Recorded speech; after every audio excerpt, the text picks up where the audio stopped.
Masagana ang buhay, lalo na kung hawak mo ang iyong oras.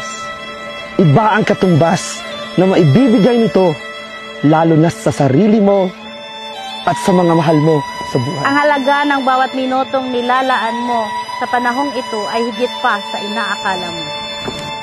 Ang oras na mawawala sa iyo ay hindi na may babalik pa. Kaya, tama ang aming desisyon na gawin ang negosyong ito. Ang nagbigay sa amin ng halaga upang desisyonan kung ano ang dapat gawin sa oras na bigay ng may kapal. Oras ang hinihingi ng lahat, kaya huwag mo itong sayangin. Yakapin mo ang buhay na para sa'yo. Tapangan mo para makuha mo ito. Ang kinabukasan ay nagsisimula na ngayon. Kaya ano pang hinihintay mo? Tara, samahan ka namin na makuha ang kalayahan sa oras! Dahil